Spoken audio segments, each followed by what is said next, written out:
What's going on, guys, and welcome back to LOI TV. Now today we're going to be doing a quick reaction video to see how all the Irish teams got on in the European competitions this week. We're going to start off with champions Dundalk, who played in the Champions League against Riga from Latvia. But before we jump into that, guys, I want to give a super quick shout out to our sponsors, OneFootball.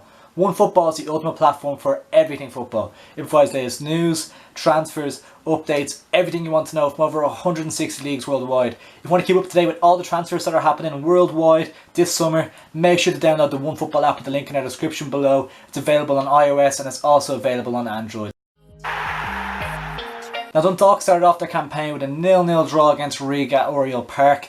Decent result, I thought, at home. Always good to not concede any away goals. They went out there, 0-0 draw again. 180 minutes of no goals. Extra time played. Few chances, but still no goals. Penalty shootout. Georgie Kelly had a great chance to win it for Dundalk after Gary Rogers pulled off a great save. He missed. Then they had another great chance and Sean Hoare made no mistake that time, securing a 1.2 million payday for the club. Next up for Dundalk is a tough game to Azerbaijani champions Qarabag. It's going to be a very tough game for Dundalk to get through in. We might do a little preview for that sometime the next week. Nevertheless, it's an outstanding achievement and result for the Lily Whites, especially when they're missing their star man Michael Duffy, who is actually with his partner who is giving birth to his first child. So congratulations, Michael, obviously. What a special night for him and his teammates. And as for the manager, Vinnie Perth, the thing that topped off his night was that Jose Mourinho FaceTimed him after the game to congratulate him. Like, what are the chances of that? So weird, but so cool for him.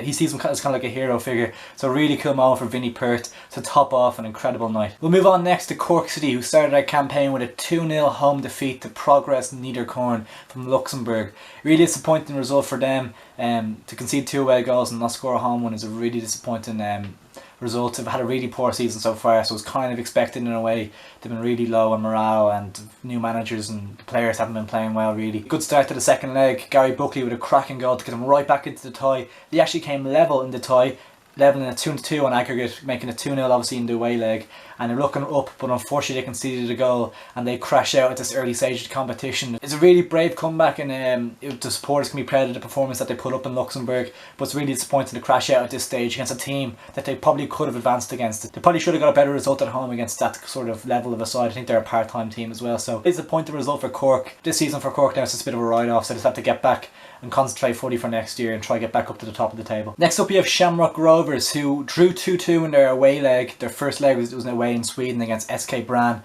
2-2 draw. Pico Lopez getting the last minute equaliser. A fantastic result out there. Coming back home, they went 1-0 down, but Jack Byrne, who was probably the man of the match on the night, really good performance from him. Levelled the tie. Really good control, really good finish. You can probably look it up, you've probably seen it on Twitter or something like that. Really, really good goal. And then obviously Gary O'Neill, the new signing from UCD. Cracking finish from him to win the game for Shamrock Rovers in a 2-1 win. Secured them on the aggregate scoreline as well.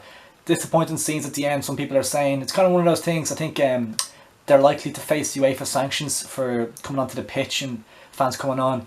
And I kind of see this in two lines, in the fact that we're trying to attract, you can see the mainly young lads coming onto the pitch, and we're trying to attract that little age group to the League of Ireland. That's what we want. We want these people to come, and that's the type of thing you want. Like, you want them to be passionate and loving it when a goal goes in, and I can understand completely why they'd be so excited. But then on the other hand, you have to protect the safety of players. And for example, obviously the Jack Grealish moment, that is when fans can get onto the pitch that easily, it does cause problems. So I think it's right that Shamrock Rovers will face sanctions over it. They have to keep control of their fans better than that.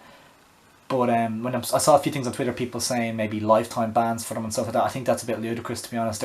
They're kids. You can see most of them are teenagers. They're not causing too much bother. They just run onto the pitch and celebrating with the players. I mean, it's not ideal, but they're young lads. They'll have to learn. Like, a lifetime ban, I think, is a bit ludicrous from what people are saying. So I think Shamrock Rovers will probably have to pay. I think I saw 25,000 being thrown around, which is obviously very unideal for a League of Ireland side. Hopefully Shamrock Rovers will learn a lesson from this and have more safety down that end of the pitch, but take nothing away from the performance and the players. Be ashamed to overshadow the players' performances and the whole night as a whole for the club by a couple of actions from people. So I think it's a really good night for Shamrock Rovers, and it's a great result and a great performance, and I can see them having a good long spell in the Europa League now. And the final team that took part in the European competition this year was St. Pat's, obviously getting in a bit conspicuously. Waterford actually finished 4th last season, and St. Pat's took their place after filing a complaint, I think, against Waterford for for how long they've been existing as a club or something along those lines. I don't know the finer details, but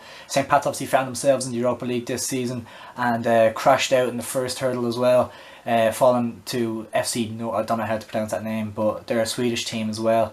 They have a really exciting striker up front. I saw glimpses of him, Jordan Larsson I think his name is. He looked like a really good player for them.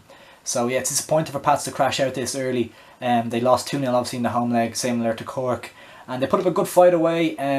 Harry Kenny sent out an unchanged side, which is interesting to see. He didn't make any changes. Similar to Cork again, they haven't really been having the best of spells in the domestic league either. So it's one of those things where they kind of have to just try and kick on for the rest of the season and see how they can finish strong. Connor Clifford's goal was actually a very good goal, to be fair. The equaliser on the night to make it 1-1. Disappointed for Pats to crash out at this stage, but I think Harry Kenny will probably be pleased with his players' performances on the night. What do you guys make of all the European matches? And let me know what you think in the comments below for how Dundalk and Shamrock Rovers are going to get on in the rest of the competition. Can they make the group stages? Can Dundalk be the first ever Irish team to make a Champions League group stage? We'll have to find out. But yeah, I hope you enjoyed the video, guys. Make sure to like it, share, and most importantly, subscribe.